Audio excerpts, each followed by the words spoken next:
সংসারটা যেহেতু দুজনের, আমার মনে হয় যে ছেলেদের কিন্তু কিছু কিছু কাজ করা উচিত।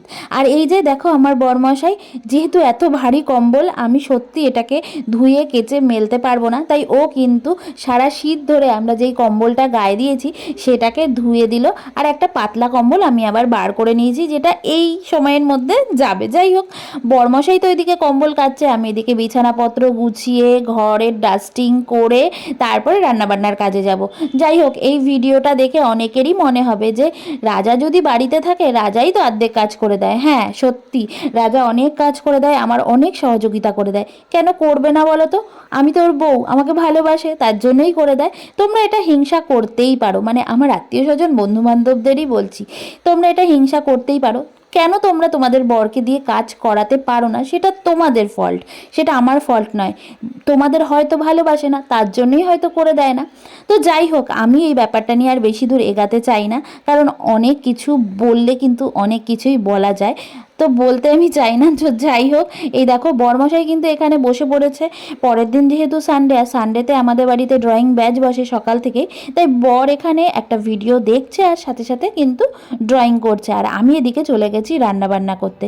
রান্নাবান্না করে ঘর গুছিয়ে পরিষ্কার করে দুজনে স্নান টান করে তারপরে খাওয়া দাওয়া করব।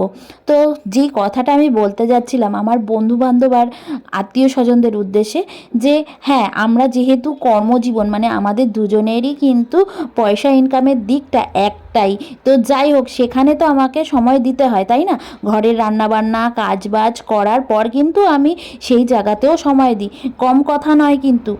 বাইরে গিয়ে যদি আমি কাজটা করতাম সেখানে আমার 8 ঘন্টা কেন 10 ঘন্টা সময় লাগতো, আর ঘরে থেকে আমি সেটা 8 ঘন্টা ধরে কিন্তু কাজবাজ করি। মানে সকালবেলা পড়ানো ওই সকাল 7:30 থেকে একদম 9:30, আবার বিকেলবেলায় 3:30 থেকে রাত্রি 8টা অবধি। তো তোমরা বুঝতেই পারছো এই সময়ের মধ্যে কিন্তু আমি উঠে কোনো সময় না চা খেতে আসি, না কোনো রকম কোনো কাজবাজ করি। তো সেই সময়টা তো আমার নষ্ট হয় বলো। তো সেই সময়টা যদি রাজা আমাকে একটু সাহায্য না করতো তাহলে আমি কি করে বলো তো এত দূর এগাতে পারতাম? তো যাই হোক, বর ভালোবাসে বলে তো আমাকে এত দূর এগিয়ে দিয়েছে। তো বরের ভালোবাসা পাওয়াটা সত্যি আমার ভাগ্যের ব্যাপার, আর আমিও আমার বরকে ভীষণ ভালোবাসি। যাই হোক, দুপুরে স্নান টান করে পুজো দিয়ে খাওয়া দাওয়া করে এবার আমরা কিন্তু একটু রেস্ট করছি। তারপরে তো বিকেলবেলায় একটু ঘুরতে যাবই, তো ঘুরতে যাওয়ার জন্যও কিন্তু রেডি হয়ে গেছি। রেডি হয়ে এখন যাব হচ্ছে একটা দোকানে, কালকেই আবার একটা অন্নপ্রাশনের নেমন্তন্ন আছে। তো যাই হোক, অন্নপ্রাশনের নেমন্তন্নের জন্য কিছু গিফট তো কিনতে হবে। গিফট কেনার আগেই চলে এসেছিলাম মোবাইলের দোকানে, কারণ আমার মোবাইলের ওপরের যে কভারটা ছিল সেটা ফেটে গেছে, তো সেটা শ্যামনগর স্টেশনের কাছ থেকে চেঞ্জ করিয়ে নিলাম।